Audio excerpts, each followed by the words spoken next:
Welcome back to the Pobs Pod, PDP, Proud Disappointment Podcast. It's your boy, Pobs Prince. Today, I'm accompanied by two of the most fashionable people in Chicago.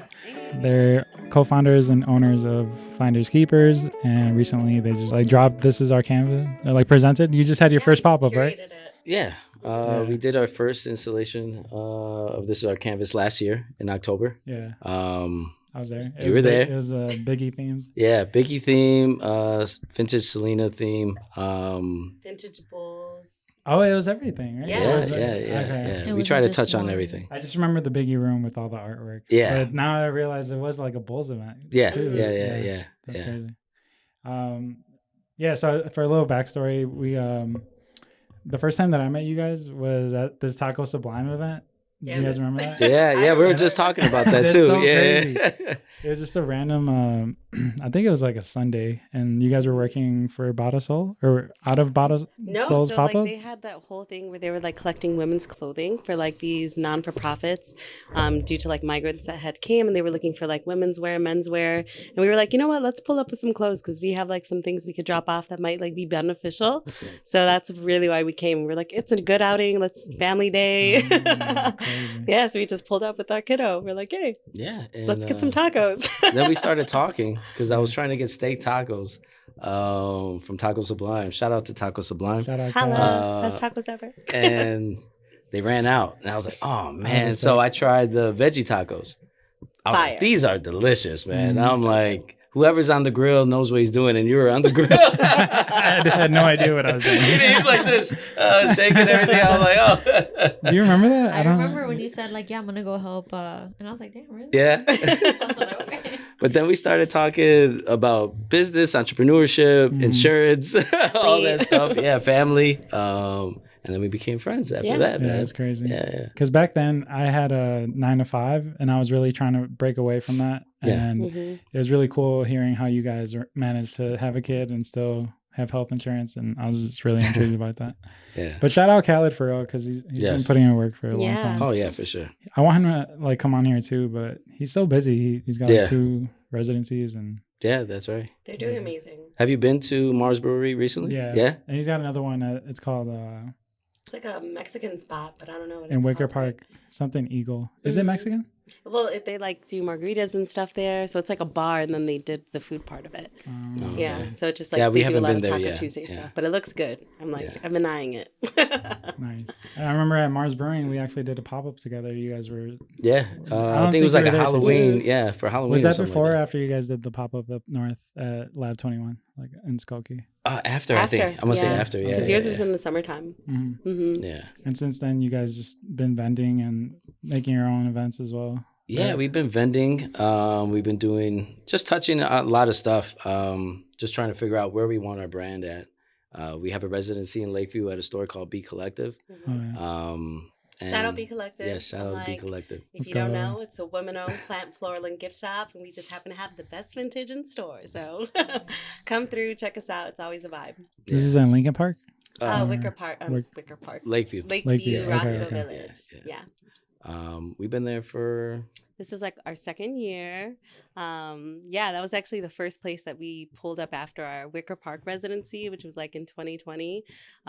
Still like height of the pandemic, we would be like pulling up on the weekends, and we would rotate a day. So basically one of us would stay with our kid on, Saturday, and then we'd take turns, and then our nieces would help us. So it was really like a whole family affair, but it kind of sucked because we had to be there, right? Like at that time I was still working my normal 9-to-5, and it was like on weekends, I'm still taking my weekend time and I'm still working, but also I was just telling him I didn't feel more fulfilled like doing my 9-to-5 than I did on the weekends. And I was like, how can we make that weekend feeling last forever kind of thing? And that's really what like prompted us to like, how can we do FINDERZ full time? And we just figured it out. Thank you, God. Yeah. This was during the pandemic, or around there it was still it was still like at the height. Yeah.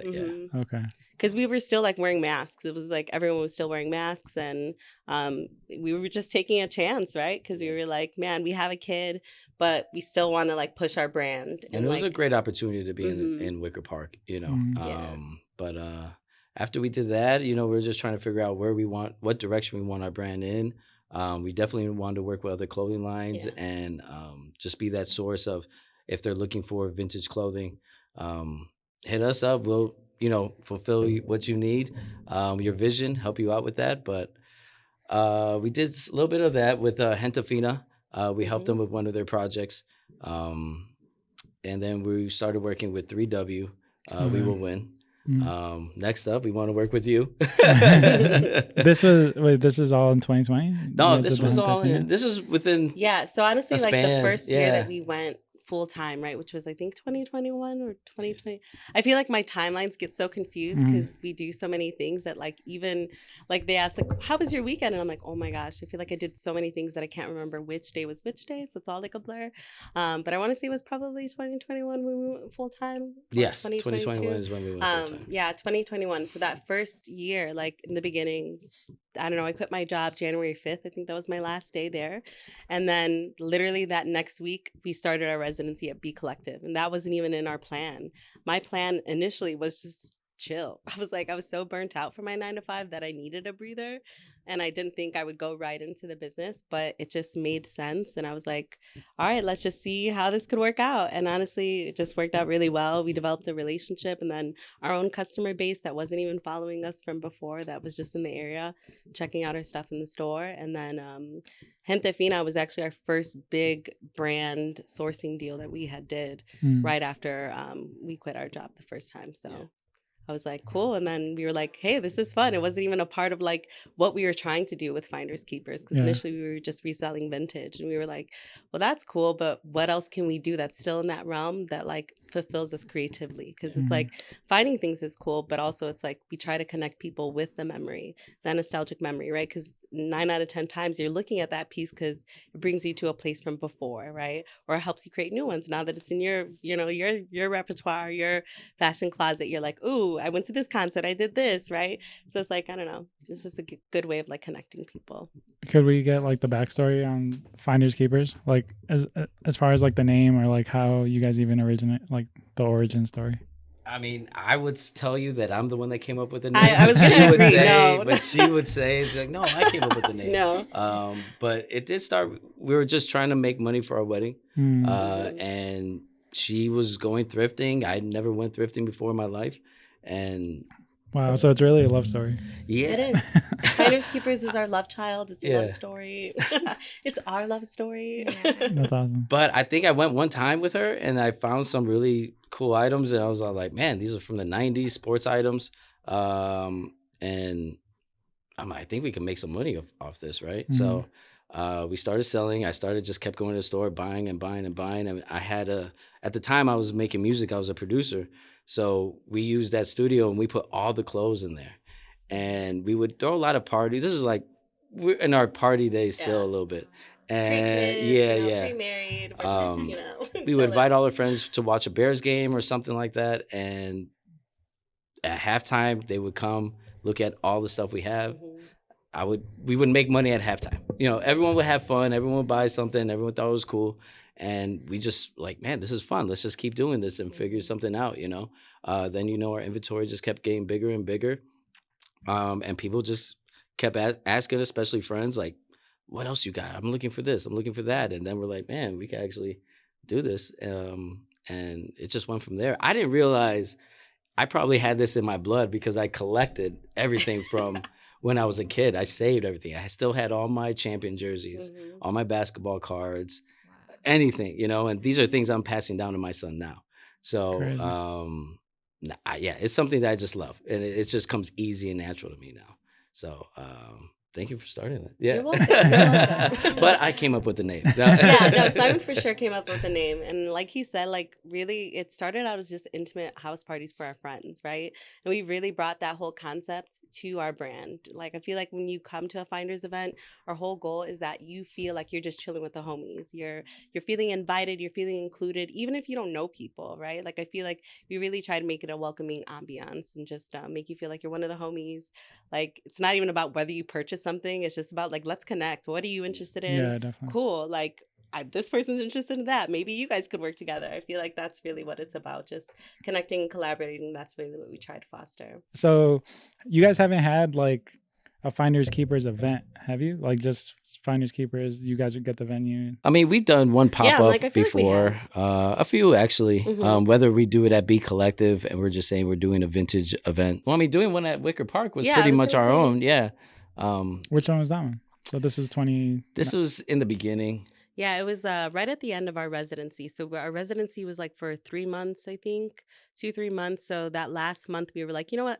Let's just do a party, right? Let's just invite all of our homies, anyone that we've connected with, want to collaborate with, like just let them know what we're up to now. Yeah. Like, and just like make it a fun vibe. So we were like, cool. So we just like hired a photographer, take some real good pictures, just kind of like to start our brand. Because I think at that point, even though we didn't know where Finders Keepers was going, I think we knew that we were onto something special. Yeah. You know, we felt like what the community we were building, we were really happy with the people we were connecting with. And we were like, yo, even if this is just us having a good time, it's going to be something. So we hired a photographer. We had like a playlist that we curated because it's all about the playlist. And then we had like free drinks, right? So that was even better. I feel like we're always like, yeah, just pull up, enjoy. It's a house party vibe. Like that's usually how a lot of our events are. Yeah. That was a really good one. That was a really good one. Yeah, everyone had fun. We packed that place. Yeah, that's pretty much the only ones. We haven't done many. We're very particular about when we throw something. Yeah. But right now, I think our focus was just on high-end clients, maybe focusing on. We want to reach out to artists, to style them to athletes, things like that. So we're very particular on what we're doing. We don't want to just jump in the mix with. There's nothing wrong with it when people do festivals, things like that. Right. It's just we have a different vision for our brand. I think we see ourselves more of artists and curators, for sure, and we just want to lead that way. We've been invited to a lot of different events too, but we just had to turn them down just for the fact that I mean, we can make a buck or two, but it's not our style, and we just have a different vision of what we're trying to reach. That's important. Yeah. I think we just did a Valentine's Day event at Ryan Hall. This was on Friday. Oh, yeah, I saw that. We brought the baby, so it was a hit. But like, they were saying that it was kind of like cheating because we have a baby. Like, it's not fair. You have a baby. People are gonna come to you because of the baby. Yeah, but it wasn't that packed. It was kind of like dead, and I mean, the space wasn't that big. And I didn't even realize they had like another room on the other side and there's more vendors there. Oh, yeah.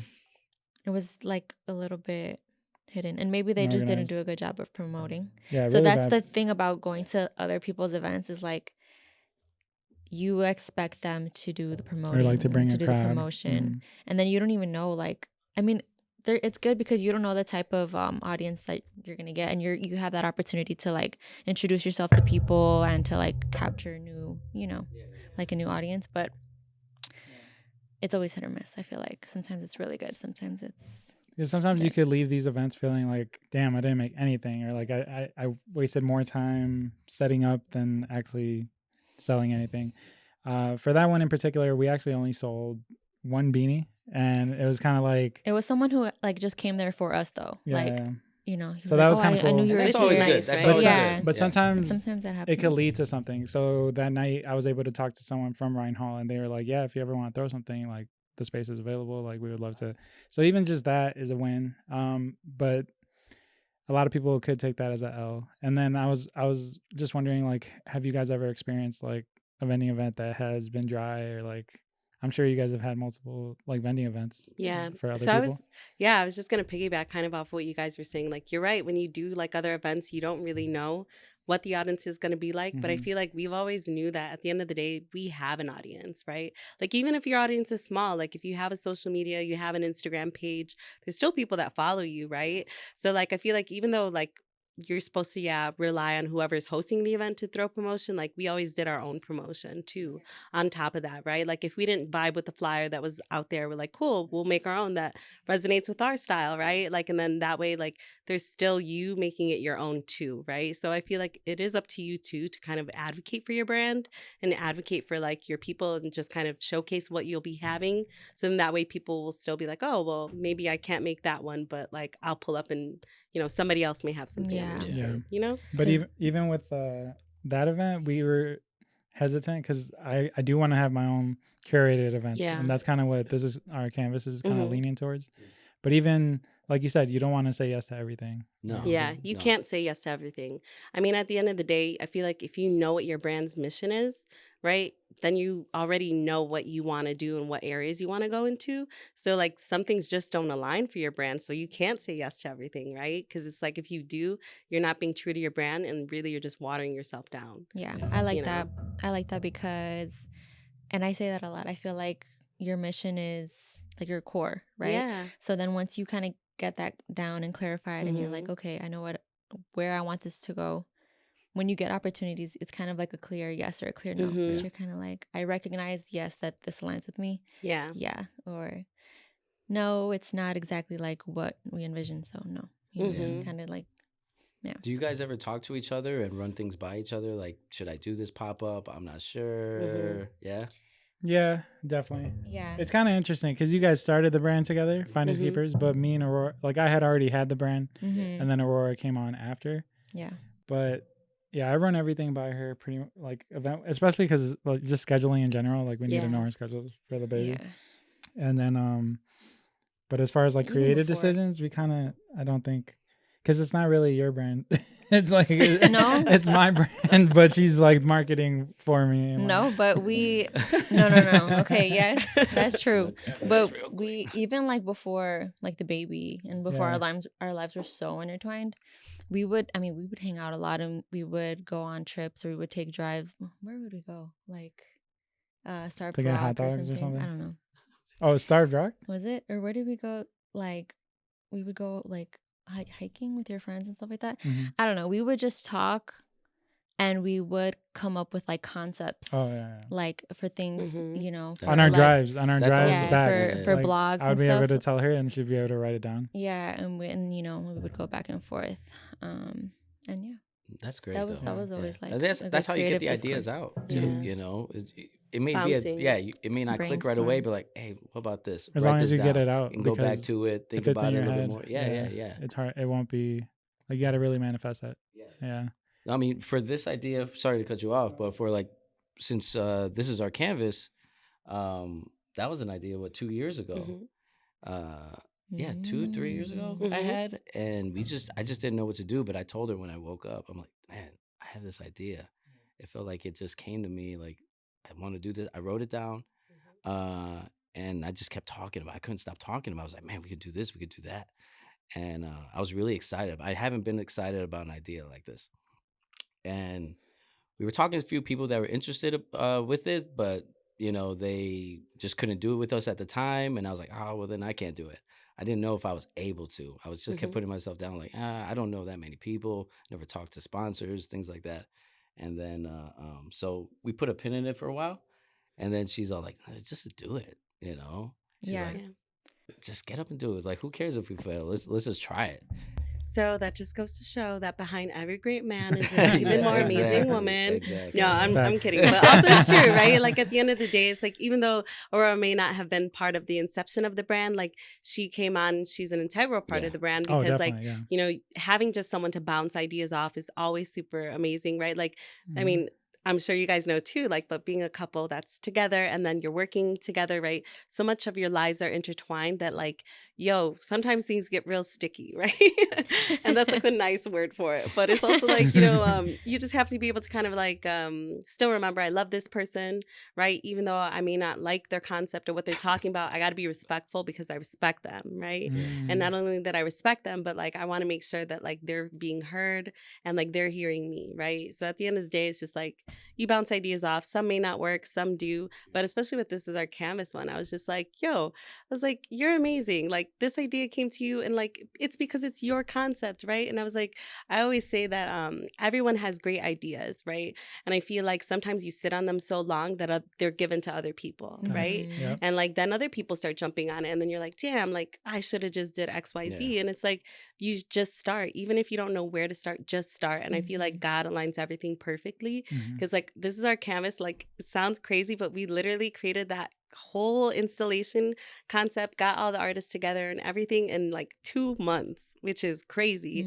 And I feel like even for it being so like I don't know, thrown together, it didn't appear that way. And that was the goal, right? Like the goal was it was very fluid. Like when you walked in, you enjoyed the experience. You kind of saw the vision already. You were greeted by like our greeter who kind of ran you through like the rules, like house rules of like, hey, you know, this is kind of just like I always forget those art museums that I'm not really allowed to Mike be at. Ortiz, thank you so much. Contemporary art. Yeah. Shout out Mike Ortiz. But contemporary art, right? Like when you go to a contemporary art museum, like they are living installations, right? So like you're not really supposed to like touch everything, right? You know, kind of be gentle, look with your eyes, right? Like if something's for sale, like, you know, ask somebody, you know, kind of thing. But yeah, so I'm really proud of you. Yeah. Like a professional You have to have a big team around you too, throwing something, people that you trust. You know? So we were able to put a team together that we trust, and hopefully add you part of the team to the next one too. So like even if I'm just in charge of like curating the art, like that's even like taking something off of your shoulders, and if you guys could help us with our events, you know, for sure. It's cool. Like, we built this community where we actually have to reach a hand, and I think like every time you do get help back, but sometimes it could be it's hard. It's like intimidating to like kind of ask for help. You know? It is, for you know, because and also you're afraid that someone might take control over your idea or things like that, and you have an idea and there's like, well, that's not good, and you're like, well, I still want to do it this way, you know. So, but no, I mean honestly, the way you put events, dude, together, it really inspiring, you know. When we first went to your old place, your old studio. Rest in peace. That was an amazing space, man. I was like, wow. And that was, I remember when we went there to check it out, we were looking to scout it for our gallery. For your own event. Gallery. Yeah. The way you threw events there, it seemed like you had everything under control, man. You just knew, like, just go there. You knew exactly how many vendors to get, how the music would be placed, what's the food, what's the drinks. You had a really good team behind you too. Yeah. That, you know. I think that just came from like years of throwing house parties. Like, like us. That's why I enjoyed it, and it was like I've always felt like I enjoy being that guy to like make sure everyone's good. Like, oh, you need some water? You okay? Like, what do you? But could you explain like the difference for the people that don't know between This Is Our Canvas and FINDERZ KEEPERZ, because it is like it's a new brand, right? It's not rebranding. Yeah, it's a whole new brand. Yeah, it's itself. So This Is Our Canvas is a vintage gallery experience. Basically, we're showcasing vintage pieces as art the way us collectors see it. And we wanted to have collectors as the artists. So to show them if they have a really good collection on vintage Selena shirts, you know, like our last gallery, we wanted to showcase that, where they can also sell these shirts that are being displayed. We are trying to not just hang them up on a wall. We want to do something different and just have it where you could see it as art, and an image or a stitch or something like that, or a color will stand out a certain way. We did one with, you said, dedicated to Biggie, where we had Coogee sweaters. Yeah. But this is one event with 3 different themes then? Yeah, so because I don't remember the Selena. So the Selena one was the it was right in the middle. It was right in the middle. Okay. Yeah, so you're walking past it 3 times. You had Biggie on the left. Okay. Biggie on the left. So yeah, Selena was in the middle with the flowers around it. You had like the T-shirts hanging from the ring. Okay. You're making me look bad now. I'm sorry. I just, like, maybe I don't know. I guess I wasn't. He sometimes doesn't wear his glasses. It's fine. We're on the same boat. You forgot your glasses. Yeah, you guys are. No, it's perfectly fine. But yeah, no, the Biggie one was. You're first walking into that, it had its own room. So it was just certain things that we wanted to just bring out. The place that we had it in, we also like to just use the environment that we're in. So we just are very picky on where we throw these things. Definitely. Even though this is going to be our second one that we're planning. We threw it, the first one we threw at the Grand Kimball Lodge. Yes. The place is amazing. If you're ever looking to throw events there, definitely look them up. But it was a big, what was it, like a garage or, right? Yeah, so like it used to be like an old woodworking shop. Yeah. So that was really cool because it leaned into a lot of the vintage aesthetic that we were looking for, and we really didn't have to do much, you know what I mean, to the space. But yeah, they've converted it into Airbnbs, and it is a co-working space too. So there's like so many things that you could really do in there. Like even just if you wanted to rent out the space for like you and your family, which we're planning to do for like just like a staycation, because it's just like in the cut, and like it's if you know kind of vibe. So like you really feel like you're away from the city without really leaving. Yeah. You have to go through like an alley to get Yeah. there. It was really cool. I like that vibe. And we wanted a different experience like that. Yeah. And it was RSVP, and if you RSVP, then you got the address. If you didn't, you know, you got you're out of luck. SOL. And we did sell out of RSVP, so that was good. But you know, the vintage collectors we had, Chicago Stacking Vintage, us, Finders Keepers, and we had Primo's Vintage. They all did an amazing job. We handpicked them, those two, because of just what they brought to the table, and it was Hispanic Heritage Month. So I knew they had a great collection of Hispanic vintage T-shirts. That's why I really wanted to use them. They had great Chicago Bulls T-shirts as well. We did one pieces with Emma the Stitch God. So we gave her vintage Chicago Bulls hats, and she did her own stitching on them. Wow. And those sold out pretty quick, right? Well, there's still like we did 5 of the hats, I believe. 1 sold, and there's still 4 available. So if you're still interested in these custom one-of-ones, you'll never see them again because no one will ever stitch on them again. She's not recreating them. Yeah. So they're really like art pieces themselves, wearable art that you could wear and just rock and feel good. But I don't know, not to cut you off, babe, but so this is our canvas. Really is its own event, like Simon said, really showcasing art as vintage pieces as art. And like you mentioned in the first one, there was 3 installations. So really we chose 3 installations because we just wanted to pick 3 things that really were personal to us in some capacity. Like number 1, Biggie was our dog's name. I feel like I love Coogee sweaters. So just a line that we needed to pay homage in that way. And then Selena, because she's a boss, number 1, like crazy. I'm like, how could you not pay homage to Selena in Hispanic Heritage Month? So we had to include her. But also then we did Chicago Bulls, because a lot of people always say like, oh, they have the best Chicago Bulls vintage gear or whatnot. And yes, thank you, Chicago Bulls, come through. So then one of your strengths, and then like other things that are tied to you, you know, personally. I had a Biggie sweater in probably like in high school. I got it from Urban Outfitters. A Coogee sweater or no, it was like a crew neck, and it was like huge Biggie, and it had a gold crown on it, and my dad hated it. He was like, you can't wear that out. Like, you can't wear that outside. Like, I mean, we lived in the suburbs at the time, but so he had like that Chicago mentality, like you cannot wear that out here. But yeah, he hated that sweater, and I don't know what happened to it. I feel like eventually someone just like threw it out. Damn. But it was a cool. If he saw me with them. It was black and gold. I mean, black and gold. Yeah, it's crazy. Like, I don't know if any other like race really has to worry about what they wear. I don't know. Like me growing up in high school, like you can't wear black and gold. You can't wear like I don't know, black and anything like in general. Yeah. Are you guys Mexican? I don't know if I've asked you like your background. I'm Mexican. What are you? What are you? Let me drum roll. No, I'm actually Black and Puerto Rican. Okay, that's awesome. So you guys have like a mixed baby. We have a mixed baby. It's Colombian and Mexican. Yeah.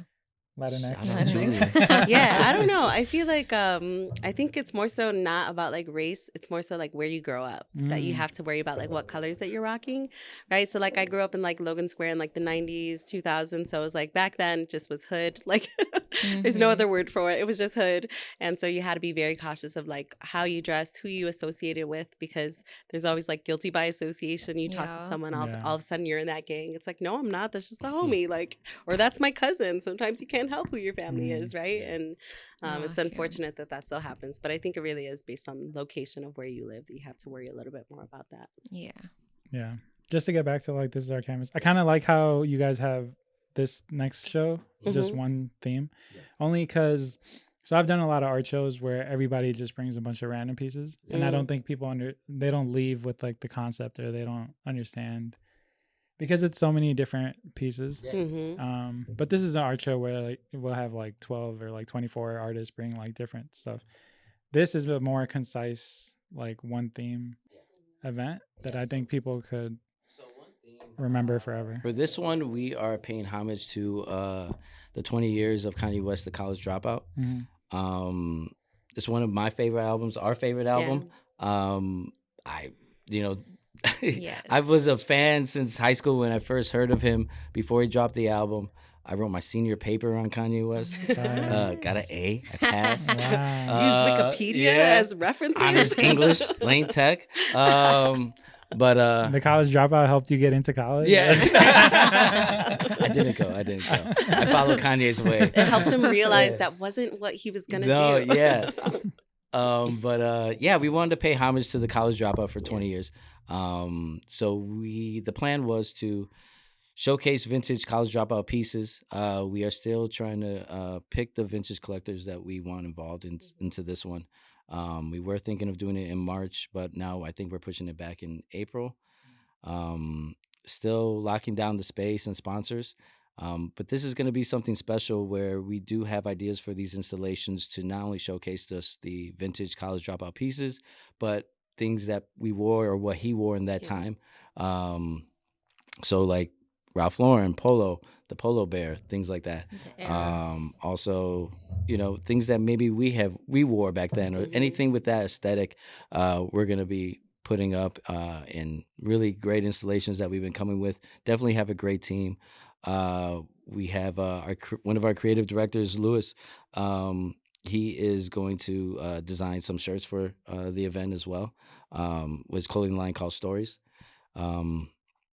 And we do have Pablo. He's going to be putting some art pieces as well, which we're in the works of doing. Very happy to have you on board, man. It's been a long time coming. I'm definitely happy to have you on this project for real. So we had a phone call where we kind of talked about it. And I wanted to, like, I guess this is me like manifesting the concept, but like Kanye obviously made The Life of Pablo. And so I feel like it's necessary for me to like make The Life of Kanye, because it's kind of like us paying homage. And it's also like, how dare he like make an album with my name and not consult with you. So this is me getting back at him.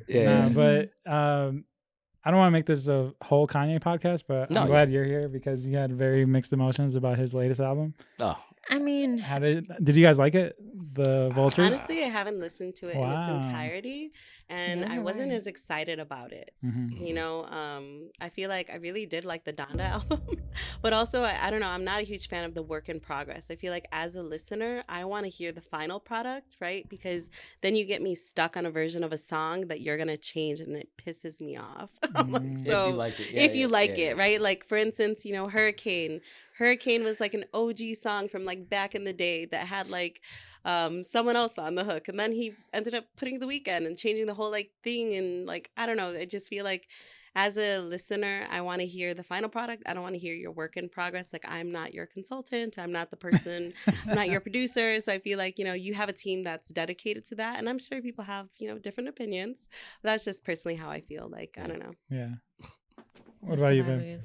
Well, honestly, I don't think I listened to it just what I play like around the house. Yeah. I enjoyed it, but there are like some mixed emotions because the whole Palestine stuff that's going on, and I feel like it was like distracting people from everything that's happening.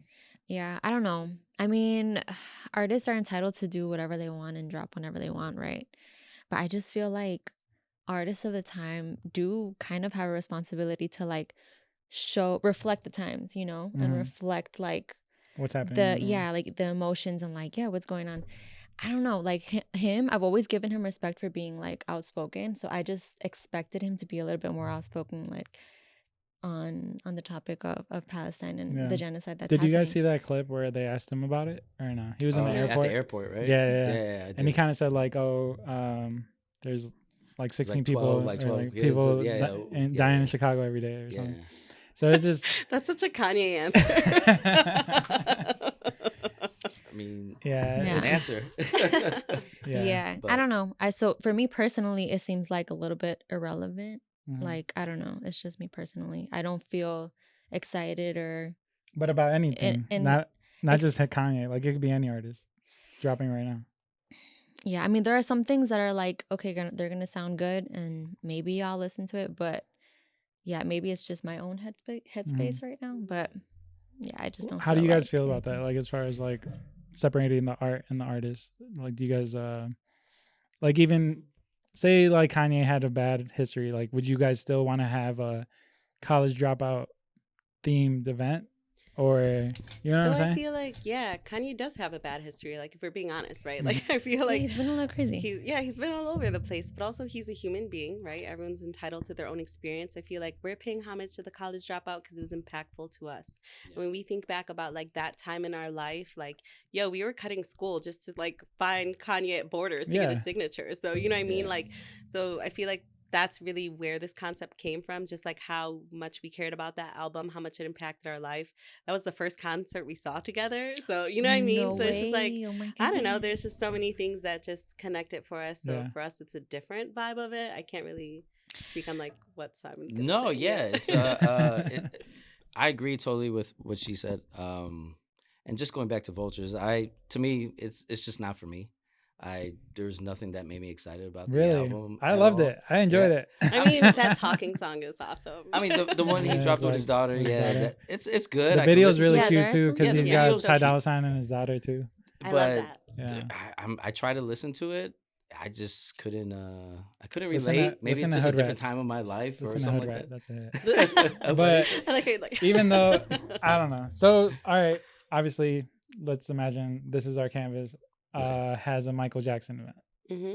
Michael Jackson has been like historically amazing, right? Yeah. But like, so is that like, do you ever consider that, or is that like So you're taking it back to that time, right? Yes, but also see, again, everyone's gonna relate it to their personal experience, and I feel like you have to think about that. Like Michael Jackson is one of like Simon's like favorite artists as a kid. Yeah. Yo, he was like moonwalking in his living room. You know what I mean? So like, you have to think about. But I don't know. You have to think about that too, right? Like it's more so like your interpretation of someone's art and how it impacted your life, right? Not about the art itself, right? Because the art's always there. It's how you interpret it. Yeah. I feel like when you're looking at a painting, it's like so many people feel different things. It's like, you know, you see those paintings where it's like just a block of black and a block of white, and someone's like, so complex, oh my God, and then another person's like, I could have did that. You know? Yeah, it's like subjective. the feeling that you had when you were first introduced to it. Exactly. Like, and that brings you back, right, into a place like the nostalgia, the impact that it had, you know, like how you registered it, and like how you just remember that time, and that was kind of maybe like a pivotal time for you. And I totally get that. Like, you're bringing back that vibe, not only for yourselves but for everybody, because you know that it was such a good piece of work that it had that type of impact, right? So I love that. I had a college dropout shirt. I'm talking about the clothes that I had with their concepts. I had a college dropout shirt too in high school. You bought a rug. You have a college dropout rug. Yeah. Right, it was Juanito Rugs. He made it custom. Do you still have it? Yeah. He was he was just like selling it. We can bring it. I have it. It's really nice. Fire. No, that's good. I mean, there's so much you guys could do with this concept. So with the concept, it's just and it's not just for Kanye. This is for the album. So I don't want people to get confused, like, oh, we're glorifying Kanye. No, it's the album. What came along with it? He changed music, or and the album changed 20 music years, and right? style. Yeah, 20 years. That's why it's fashion. This year, and we talked about like another event that's in California or somewhere, but Chicago needs its own. So. Yeah. We won't talk about that. And I will say, honestly, like Simon was saying earlier about like when he was having this idea of This Is Our Canvas, it was so grand that like even when we talk about This Is Our Canvas, like we do see it on a large scale, like a complex con. Like this is some concept that we want to be able to take on the road to other major cities and just kind of like have the same experience, but just in a different marketplace, showcase their local collectors, their local artists. You know, I feel like it's just an opportunity for everyone to kind of work together and just show the community that's not always given the spotlight. Because you know what, there's a lot of young people that are getting into vintage now, and I think they just see things as sales or just see what's trending in vintage, but they don't really know the history about the clothes all the time. And you know, I think it's probably not our job, but I mean, I just want to bring it out there of just why we do it and why a lot of other collectors do it is because they see it as an art form or just as they remember, like you said, nostalgic. So they remember something that they saw on TV as a kid, something that maybe they were never able to afford. Yeah. Now they can, and it's just something special to them. But like these clothes that I brought here, I'm not sure if you can see this right now. Yeah, you can. A lot of these is like this shirt we had up in the gallery. I remember this Coca-Cola shirt. I guess in a commercial or a magazine, but this is a vintage Coca-Cola t-shirt. How much does this shirt go for? It's not for sale. Oh. It's not for sale. Ooh, That's the benefit, thing. you can't buy it. No, but in full transparency though too, so like with vintage clothing, right? Like I feel like there was so many eras of like bootlegging stuff, right? Yeah. This is authentic, but we couldn't solidify who the artist was. So really for us it was like it's hard to price it. And it's not that we want to gouge, because our whole model is like everything should be affordable. Like when you even like see our pricing, people are always like, oh my God, you could totally sell this for X amount of dollars. And it's like, but it's not meant to be non-attainable. We want you to be able to, like, again, get that from when you were a kid or when you remembered it and you were like, damn, I couldn't afford it then, but I can now, right? So, yeah, so that's kind of how we price our products. That doesn't mean to lowball us. Yeah, for sure. Don't lowball us, but No, but we're thinking of you in mind. Yeah, so take that in mind when you see our pricing and you're just like, it's like, really, we've done our research and we know, you know, where but we things do can see go these for. clothes as art pieces. That's why we're throwing this event, and we just wanted to just give a different experience instead of just having a vintage fest or something like that where people just shop, but just come somewhere where they could shop and chill and just look at some cool art. So yeah. Do you have any advice for anyone that's trying to start their thrifting, or even just people selling on Depop and Poshmark? Aurora's been going crazy. She's been selling a lot on Depop. Get it, girl. A little bit. Yeah, I would say the best advice Like that I what can sells give best, anybody yeah. is like to be authentic to yourself, right? So like even for Finders Keepers, our whole thing is it's a representation of our personal style, right? So everything that we sell is something that one of us would wear, right? Or both of us. But we don't just buy things because they're fashionable or like they're trendy or it's going to sell because of the brand. Because you want to make That's money. not how we do it. And we do it with intentionality that way because it means more to us, you know? I feel like when you start reselling, it gets to the point where you're like so focused on like the numbers and like that's where it gets tricky because then you're like, I'm not making anything. So you kind of get, you know, disheartened by it. So you really have to just kind of pick and choose what you feel like is working for you. I think it's a lot of trial and error to develop that, you know, personal style. And then once you do, you're like, I know my audience a little bit better and what they kind of are looking for. So yeah. No, yeah. She nailed it. Yeah. I think what you guys have that's different than most vintage like resellers is like Simon Cece. Like you guys have a personal, like you're telling your story. So I think that's really important. No, that's what's going to separate like the people doing it just for money and the people doing it to like make an impact. sure. Yeah, with the passion, you know, you can You tell can you guys tell. have the Yeah, I love passion it. and Thank it came you. about naturally, organically. yeah. And that's always like a lot of the reason why people are going to want to shop with you, you know, because you guys have that home vibe, that friend vibe, you know, just creating an environment where people can connect and just enjoy like the moment and enjoy like cool clothing, you know. I like that you guys are putting an emphasis on like, okay, let's look at this in an artistic way, let's enjoy it in this way instead of just like it's on a rack and like, oh, maybe you'll flip through it and like maybe it's in there. You know? No, we're very particular, especially how we put things in the store at Be Collective. Yeah. She does an amazing job in we need this in this section, and you know, I would probably make it look messy. She makes it look so nice, and I'm like, I want to come in and shop. Yeah. But no, and you know, and it's also about networking and just people who you bring in your circle, and a lot of where we're at right now, obviously give all grace to God and stuff like that. But it's everybody that he's brought into our lives, you guys, people that we met that work for the Bulls organization. We were invited to one of the Bulls revealing of the city jersey. And the podcast, right? Yeah, we styled Big the Dave, Matt. Yeah, that was a big one for us. They're amazing people. And it's CHGO Sports. Sorry, CHGO Sports. They're a really great sports network in Chicago. But yeah, just meeting all these people, I would never thought that I would be in a room with, or even be speaking to these people, or even have their numbers or contact. You know, so it's for them to recognize us as the go-to people for vintage or anything sports related or what have you. it's truly an honor. It's amazing. And for the fact that it's, been what, 2-3 years already, and not even that long. Yeah. So everything moves so fast, but it's truly a blessing that we're just thankful every day whenever we have a chance to do this. So, and I'm like really quickly going to re-answer your question because you were like, what is the difference between This Is Our Canvas and FINDERZ KEEPERZ? Oh, yeah. So FINDERZ KEEPERZ is our vintage curation brand. So it's curated vintage. We're also stylists, and we also can source for you. So we do sourcing projects for like local brands, and then even just people who like want to buy a gift for like their loved ones or for themselves, and they just want it in a certain size. That's like pretty much what we do. So it's funny because I feel like it really went from just resell vintage, or we sell vintage, to now we're like, oh, we're seeing the more different things that we can do with it, And This Is Our Canvas is more of an event. Yeah, it's more of an event. It's like I dub it as like an immersive experience where you kind of get to see vintage pieces as art clothing. Nice. So yeah, our whole goal with that is really to just put a spotlight on like local vintage collectors as well as local artists, because I feel like those are two people who don't get enough shine, and I feel like if we have a platform in any capacity, we always want to share it, because it's not about us. It's about like there's so many other people doing amazing things, and everyone has like their niche, and it's like ours is based on a personal style. Someone else, theirs is like, I'm just focused on band tees, right? Like everyone is different. So I feel like everyone has some things to bring to the table that's impactful.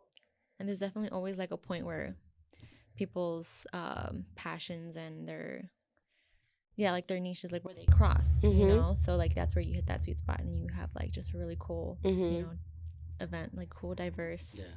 Do you guys have storage for all your inventory, or how does this work? Like, because I could only imagine, like even us, like not even we have so much clothes, and you guys actually have a whole it's everywhere business about it. It's everywhere. That's crazy. Yeah. It's really everywhere. Yeah, I feel like people are always like, oh yeah, like you just have these 3 racks in the store, that's your entire inventory. It's like, absolutely not. We have so many different things, and I feel like there's even things that we don't put in the store because like it just doesn't align with what we do, but like for styling purposes it's needed, right? Like when we want to style someone, obviously we need an array of sizes, and we need an array of materials, or in sourcing projects, sometimes certain things are harder to find, so we hold on to them so we can build a collection. Have you guys ever had an issue with finding something that someone, say you put something online on your Depop, like where you can't find it and it already sold, or like all the time? All the time. All the time. That happened 2 days ago. Yeah. It's just hard to keep up with sales in store. We just need a better system in tracking that, which we're working on. But and also our own website. Like I feel like the goal is to be able to cut out the middleman, right? Like when you're in so many different places, it's like everyone's kind of taking from you. And as a small business, it's like you want to make as much as you can because it's essential to your living, right? Yeah. So I feel like for us, like we've just realized that we're at the place now where we actually need a physical website, because I feel like a lot of times when we're doing different events and you're meeting other people, they're like, hey, well, where else can I buy your stuff or look at your entire inventory without doing a private appointment? So we're working on it.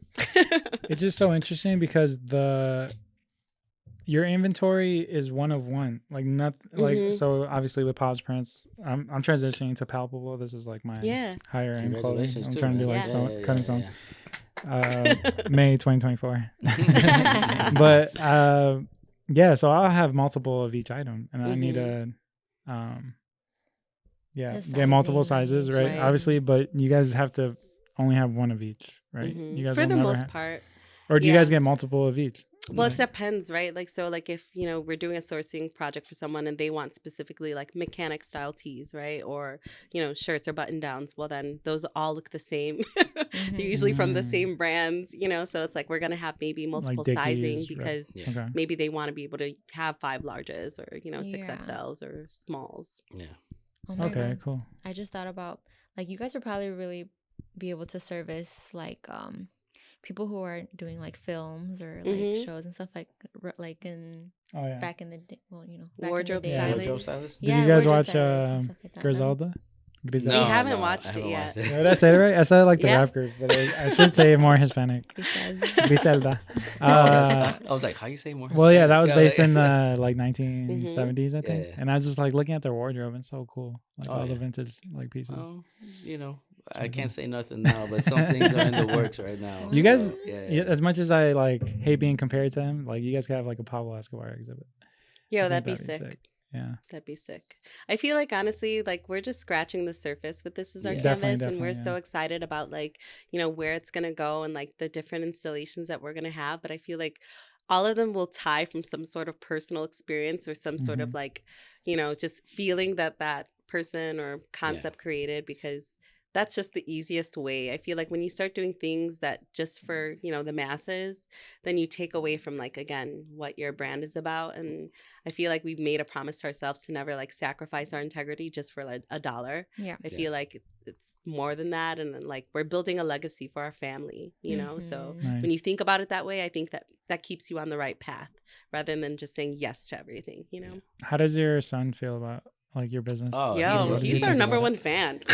he would find the business cards that we have, and he's like, "Oh, Finders Keepers, right there." Yeah. You know, I'm like, he's got a Finders Keeper sticker in his book bag. Yeah, he's repping he's hard. like passing them out. Yeah, he would too, probably. But yeah, he loves it, man. You guys drip him in like all the vintage. Yeah, stuff. but you know, now wants to pick out what he wants to wear. So clothes that I would want to put him in, he doesn't want to wear them. I'm like, he wants to wear like Minecraft. I want to wear that Target no, shirt he wants for to it. wear like cut off sleeves. Wow. Like yeah, I'm like, it's all about showing his muscles. I'm like, you're Muscles. four, calm down. Yeah. That's awesome. That's so cute. Yeah. But it's great just to see him part of this and just having him around. I mean, he's just started school now, so we used to have to bring him to meetings, things like that, and you know, it was just to have him around that environment and just to see what we're doing. I actually was happy that he was able to see that. You know, it's a blessing, and just to see what we're doing and how we're working, and I hope that he remembers this and just gets inspired. You know, and just say it's okay to start your own thing, and you're gonna fail, you're gonna make mistakes. Just keep trying, just do what you love, and just always have positive people around you.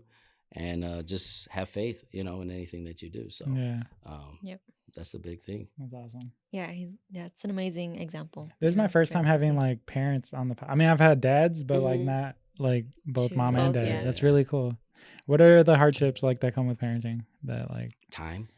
Yeah, right. Because owning a business and being a parent is difficult. We were talking about because we just watched the Bob Marley movie last night. It was so good. Yeah, it was really I enjoyed it a lot, and he basically wasn't around for his kids, and I understand like, he's a legend, right? Yeah. But he's on tour. But also, I was telling him, I think it's just the I don't know, I don't want to say culture, but kind of like he saw that from his own parents, like they weren't really there for him. He didn't have his parents, so he probably didn't even think like, I need to also be there all the time for my kids. Like I just need to make sure they're good, like they're being fed, and you know. Like, but I don't know. How many kids does he have? He had a lot. A lot? Okay. I think so. Yeah. Not all of them are doing music or anything, right? Yeah, No, there's a few. Some of them, yeah. Some of them, okay. Like Ziggy and I don't know, but I guess piggybacking off of that, do you? It's crazy. Like a lot of people say that on the pod, and it's like I don't know if it's because of the pig or just like. It's a common do you guys parent like your parents, or do you guys like yes and different? no, right? I feel like you subconsciously parent like your parent without knowing, right? And then it comes out in ways you're like, I didn't like that. Not in a bad way. It's more so like maybe it wasn't as effective with you. So you just feel like maybe I should change my style, because you also have to think about the child, right? Like they're all different, number one, and like how they learn is not how you learn, and vice versa. So I feel like we try gentle parenting, and I say that with quotations because it's like we try it, but also it's like, you know, you have to do what works, right? And like you have to remember that your child is a mix of you and your partner. So knowing your own personalities and how you receive things, right? I feel like we're both very independent, strong people, and we're a little hard-headed at times. So naturally our child is the same. So sometimes he needs a little more firm handling than, you know, just a gentle, like, don't do that, Julia, you know? So you have to think about what works. So it's like we take bits and pieces, but I feel like we're doing what works for him, and we're still learning every day, you know, like he's growing with us, right? You know, like every day he's evolving and his life is gonna exceed ours by far expectations. But at the same token, we're just like, we're hoping we're doing the best in the time, because that's all that you can do, you know. And then just tweak as necessary when you just realize things aren't working, or like that they're not being receptive in that way. Like, how can I change it so that way it's a little bit better? I also feel like we apologize a bit more, right? Like about our behavior. And I feel like I don't think my parents ever apologized about their behavior. It was just like, I said what I said because you needed it, you know? Right. Whereas like, you know, sometimes I have to catch myself too, and I'll be like, you know what, I apologize. You know, there was one time where I think I got really mad because he kept asking the same question, and I was just like, oh my God, like we've already answered that. Or I think I said Juliet, and he was like, the look in his eye, and I was like, oh my God. So I literally had to take a step away, and then I just had to apologize, and I was like, sorry. I was like, it's not your job to manage my emotions, it's my job to help you manage yours. And then he was just like, that's okay, mommy, we have big feelings. And you know, so it's just like, I don't know, it's just like trial and error and just doing what works for you, but also noticing they're different than you. They're not going to receive everything the same way. So that's something I keep hearing, that like we do everything for our kids that wasn't done for ourselves. So like, even like, obviously we grew up wanting Jordans, like we wanted all the Jordans, so like we'll buy our kids Jordans, and then they don't care, they don't have the same attachment that we had. So it's like we do everything, and sometimes we don't have to. For I mean, you know, for me, it's the material things I don't really care about. I gotta get him all the toys, I gotta get him all these clothes. It's more so I just want to be able to spend time with him, time play with him. I've started not recording as much so I could be in the moment now with him. We were just at the park recently, and I was like, wow, he's climbing pretty high, and he wasn't able to do that over the summer. And I put my phone away, and I was just watching him, and then he's playing with all these kids. He's having the time of his life, and I was like, this is what it's really all about. And I talk to him every day when we go to school. Thing that we are doing in our family that we've been doing for a long time, we pray. So we pray after when we wake up, before we eat breakfast, lunch, dinner. We pray on the way to school. You know, we just, the only thing I think we bought him for Christmas, which people may think we're horrible parents because we didn't give him no toys, but we bought him a Bible.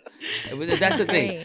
We bought him something. It was a kid's Bible, and we finished the whole Bible. And I'm like, I told him, I said, you're the only person in our family that has read the whole Bible. But we read it every morning, and he loved it, and he's talking more about it. And you know, I'm teaching him this because it's a major thing in our lives. It helps us. It's not like strict religious. You have to do this. No, it's something to that we could turn to, because we've noticed that when we try to do things ourselves, it's just harder, or we have nowhere to turn. I've learned a lot of lessons from my family, from my parents. You know, I know she has too. So we're just trying to instill that and be like, this is what's going to help you. You know, take these lessons from me. I'm not going to be mad if you don't always listen to me when you get older, but you already know what I'm going to say. You know, turn to God, pray. He's the one to give you the answer. I'm only here just to help you as far as I can go. You know, so that's all good. Yeah, you know, but we've tweaked a lot of stuff since we've been praying a lot. So you know, things are becoming easier. We're not worrying as much. I know I'm not getting stressed out as much when it comes to business, because that was a big thing. And a lot of people don't know, when you're working with your wife, you argue a lot, argue about sales, argue about money, and then you forget a certain thing, especially when you have a child involved. You're like, well, what about time? Now I got to spend time with him. Now it's just like, okay, I know I'm going to stop work here. Everything's going to work out. I want to spend time with my son now. And it always does work out. Nothing just keeps going rock bottom down. You know, as long as you have that faith, and things are going to tell you what to do, and then you're going to follow that way. You know, it all works out. So it's like taking that stress off, and like you give it to God, right? Yeah. You're just like, okay, I'm telling you what I need help with. And then you just trust that you'll see like the signs and everything. Oh yeah, for sure. I mean, and we whenever we prayed, everything that we wanted within this business came. And you know, that's within 2 years. I wanted to work with Gentafina. It happened. I wanted to work with the Bulls. That happened. I wanted to work with artists. That happened. You know, so it just keeps coming, and we're just so grateful. And that's just, you know, we could do way more. And I know where I'm going to see this is our canvas. This is going to be a national thing. you know, and we both really wanted to just inspire artists, inspire entrepreneurs, and we're always down to help other people, you know. So we're like, if you have questions, even if I don't know you, you message me. Yeah, I'll tell you, you know, I'll give you my opinion or advice, or I'll hear what your idea. No gatekeeping. Yeah, I don't gatekeep. No, man. yeah, we don't gatekeep. I don't at all. gatekeep. Yeah. If you're really cool and legit, and if I'm like, man, you know, I'm looking to meet someone that is in radio or an artist that'll do this. Yeah, I know a few people. I'll introduce you. But how far, you know, I got to know that they're serious too as well. I'm just not gonna tell anybody, but I'm always willing to do that. And, you know, I'm very grateful for the people that I met in this business already. They're always a phone call away if I needed help with a project or something like that, you know. So I got to return the favor, you know. Yeah. So, yeah. It's wild how, like, there's, like, that saying that, like, you do what you're supposed to do and it, like, helps other people fulfill their destiny, right? So I feel like that's a huge part of it, right? Like, it's like each one teach one, and it's not that someone has to do exactly what you're doing, but like maybe you've inspired them to follow their own dreams and pursue like what they want to do in their niche and be like, hey, it is possible, right? And it's like, that's a big thing for me too, is that I'm always reminded of like, even when, we fight about stuff, but also I quit my job, my 9 to 5, so I could be there for my family and like have this lifestyle that we have at the moment. So it's like, it's a blessing that I'm able to do this. It's a blessing that someone else is not defining my time and when I need to do whatever. Like the first question Pop said, like, when do you guys wake up? When my eyes open. It's like, you know what I mean? It's like I'm not constricted to that. Oh my God, I start at 8:30. I need to be up by 8 so I can do this, or you know, So it's like I wake up when my eyes open, and I feel like that's literally how life should be. We shouldn't be like so running towards everything, because like honestly, you're on autopilot at that point. When you're on autopilot, like you're not even taking care of yourself. You're not doing normal things. You're not noticing that your child needs something, right? Because you're just like so focused on the next or what needs to happen in the day. So yeah, it's a blessing, like to be able to slow down and be present and, you know, kind of just be one with like yourself, but also like your family, you know, because when you're a parent, you're like, okay, I need to also maintain this for sure household. Before you guys were doing Finders Keepers full time, what were your jobs? I was working in market research, so I was a senior supervisor. Did you hate it or love it? Yeah, I hated it. You know, I mean, it wasn't something I liked, but it was a job. I quit that, and then I was trying to just start other businesses, and I was trying to do our recordings. I had a recording studio, so I was trying to make that go full time. But did you ask me about making a beat for someone? You were a producer, right? Yeah. I need some beats, like to put in this. No, yeah, I have a CD on me right now. That's so crazy. He's a super producer. I got it in the car. I'll get it to you. That's so crazy. But and then. Yeah, and then I was doing accounting. So I did accounting for a private consulting firm. And then on top of accounting, I managed the entire facilities team. And then I did a lot of event stuff. And so I feel like it wasn't what I envisioned for myself at that time. Because I feel like, again, when you're so young and you start getting into spaces, you don't think that you're going to stay there as long or whatever. But, you know, things happen, you get complacent. But I'm grateful that it provided me with knowledge and skills that I can now apply to my business, right? When you quit, was it a big relief? Or it was. It was really a hard decision. I feel like it was a lot of prayer because again, things that you were talking about, healthcare, right? I feel like one of the biggest things that kept me at my 9 to 5 was the benefits, right? So it was just like we had a baby, right? Like, you know, it's just what ifs, right? There's always the what ifs question. And, you know, I had free life insurance. I had, you know, just all these little things that like, you know, are designed to make you feel safe and comfortable.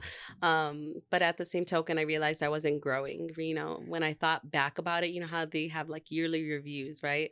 And they're like, where do you see yourself in the next year? Where do you imagine yourself, you know, growing within the company? I never had an answer. I was like, I just like what I do. And I think I'm great at that. That was literally always my answer. And I feel like she would struggle with that question. Yeah, I really would, because it's like, I felt like I capped out. Not here. Yeah, I feel like I capped out. Like there was really no other place that I could go within my team. I was already at the highest level before my boss. So where I didn't want to replace my boss. I didn't want that stress, you know. But at the same token, I was just like, well, you know, you get caught into the trap of, well, it's just a good job, right? And it was a great job, and it did what it needed to do in the time period. But at the same token, I was like, my life changed. I had a family now, and what I wanted was different. It didn't align anymore. Mm-hmm. So. There was a moment where I was trying to, I think I talked to you about it, where I think what hinders a lot of artists and a lot of creatives is that healthcare. And that's why that 9 to 5 is so like important to so many people. Because I imagine like if we were in a country that had free healthcare, there would be a lot more creatives and a lot more artists doing what they love. This is crazy. And I remember you explaining to me how you guys got healthcare because you had like a private doctor or something, or like someone who helps small businesses. For sure. And it is tax season. How do you guys do, I guess, your taxes and stuff? I mean, I guess being an accountant, you kind of have like a...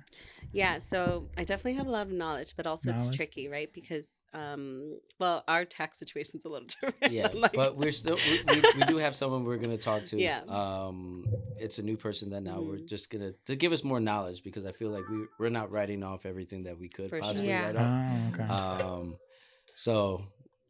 next episode, we'll explain how that went. No. It's just interesting because she could be a sponsor. We still got to do our taxes, and then even every time around this year, I'm like, damn, I got to make like a profit loss statement for like all this shit. And it's interesting. It's a learning process for sure. It is.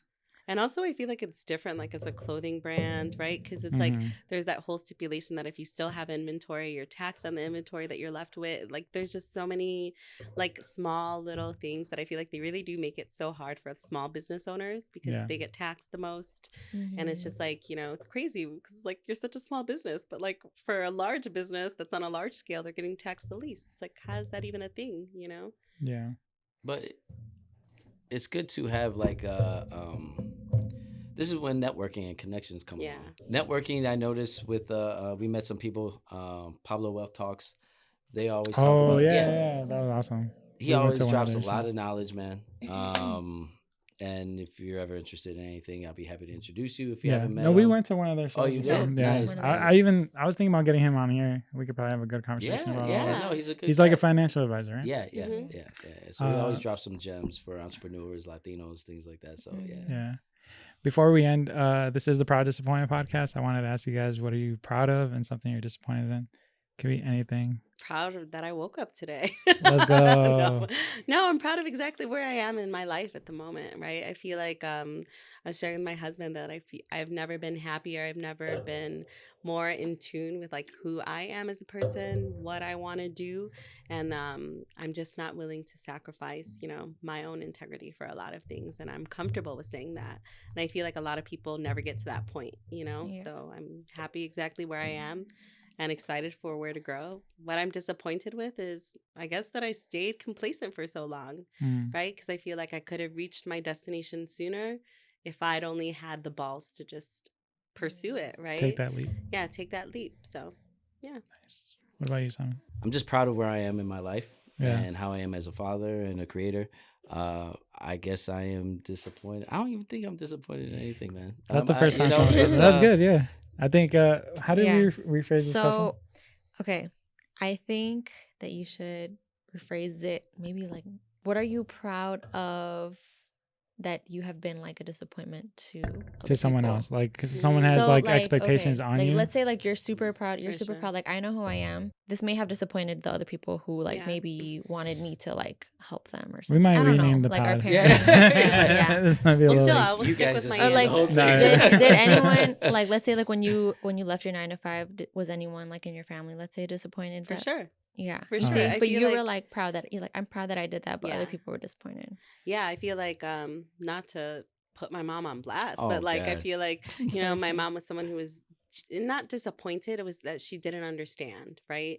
And I think it's also because as a parent, you always want your kid to be successful. And if you feel like your kid has reached that level of success where they're doing good, they're not struggling, right? It's like, why would you choose to struggle then? Right. So I think that's what it was. She was just not, my mom's not an entrepreneur, so it's foreign to her.